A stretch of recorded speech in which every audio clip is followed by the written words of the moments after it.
Welcome to Professor Wilcox's channel, where today in Algebra 1 we do 7.1, adding and subtracting polynomials.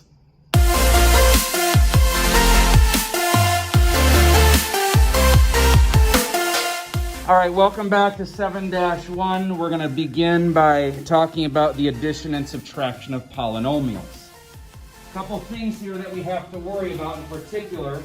How do I know if I can add polynomials to begin with? How do I know if certain terms in polynomials can be added together?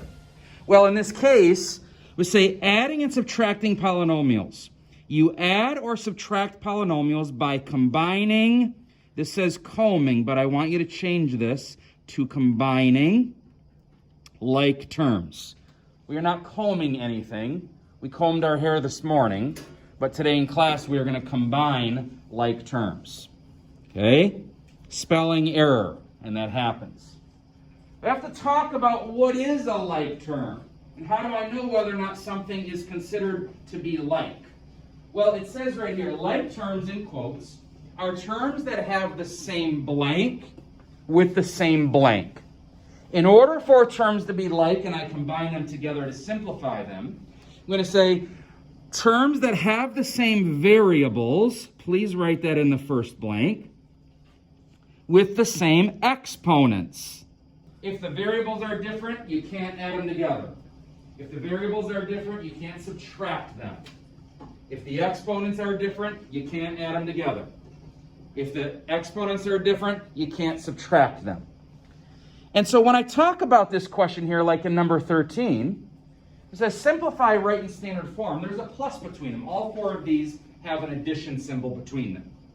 And so what I want to do is I want to look at the different variables and exponents. I have this 2x, which is going to be added to the 3x. All right? Are the variables the same? Yes, they're both x. Are the exponents the same? Yes, they're both to the first power. And so when I add these together, I'm going to represent this as 5x. And then this right here is my constant, -3. This is my constant, -9. And when I add them together is -12. That's going to be my final answer. Next question. I'm going to do this one together, and then we'll look at talking about the other two with each other. I take the first term, and I add it to the last term. Why? Because they both have an x, and they both have an x cubed. Be careful, or they both have an x, and they both have a cubed. Be careful because this one has a minus, right?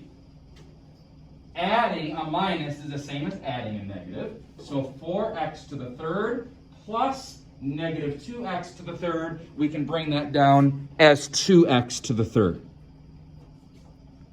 My linear term is a plus x and a -5x. These are the ones that are going to go together. Right? You don't have to circle them and draw these arcs, but it's nice to be organized and see which terms line up with itself. So I have a plus x and a -5x, and when I add them together, remember the plus x is like a plus 1. 1 minus 5 is -4x. And finally, -2 plus 10 is a positive 8. That's my final answer.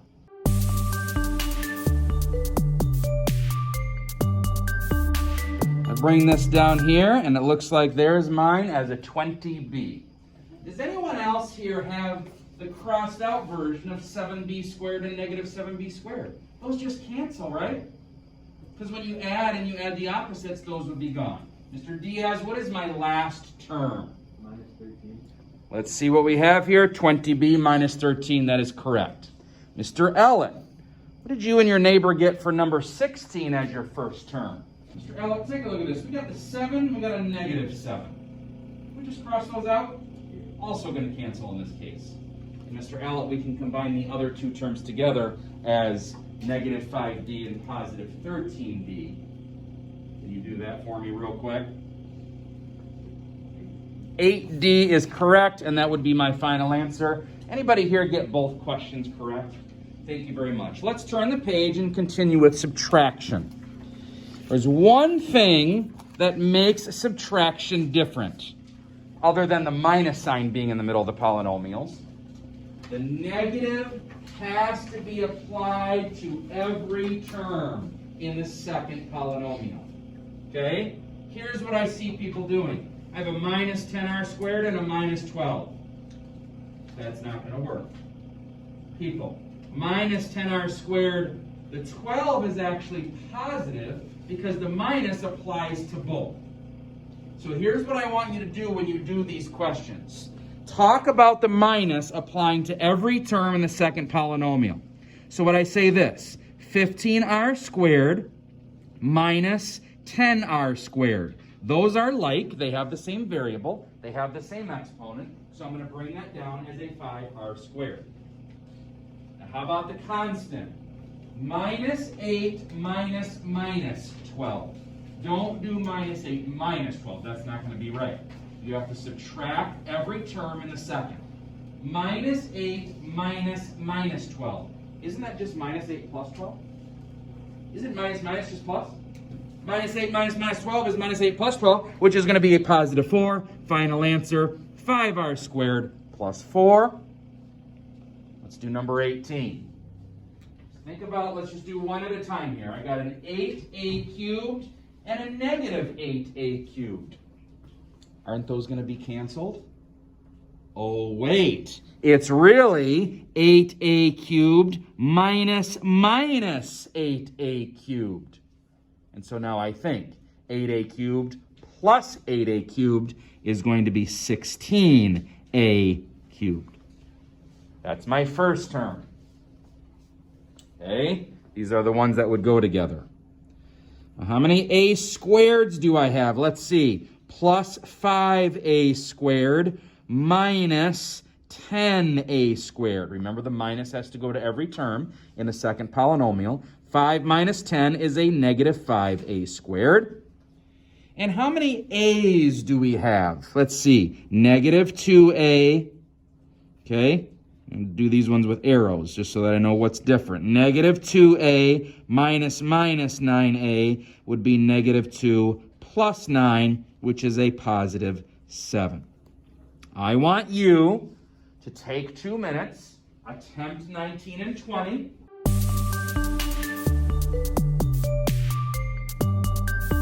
Mr. Kamener, what is your first term? Let me cover this up. What is your first term for number 19? Like my answer? Yeah, just the first term. 6w to the 4th. Yes, that's correct, because I have a 1 out here in the front of that, and 7 minus 1 is 6, right? So let me move this over. Okay, I got a 6w to the 4th there. Cleveland, what's your next term? All right, plus 2w to the second power. Let's see what I have here. I have a minus 8. Okay, Cleveland, remember, I see what happened. You have negative 3 plus 5, right? But see, there's a minus there. This minus plus, though, because the 5 has a plus in front of it. Okay. Right? So we call this negative 3 minus 5. So can we call that negative 8? Yes. Okay. Bradshaw, what's the last term? 17 is correct, because that would be 5 minus minus 12. So we'll call that 5 plus 12, which is going to be 17. Thank you very much. How many m cubes do we have, Mr. Coy? Just that. It's the only one. People, this m to the third is the only thing that we have. So I'm just going to bring that down here by itself, which I have m to the third, right? Yeah, and there's a minus 7 there, so that's the only thing, right? So I'm just going to bring that down. Oh, I'm sorry. Is a minus minus 7m to the second. Positive 7m to the second. Thank you. So we have m to the third plus 7m to the second. Okay. Mr. Stefanko, how many m's do we have? I have negative 9m and then a minus 2m. So put those together. Negative 11m. Thank you very much. Okay. And finally, Mr. Machina, what is my constant term going to be?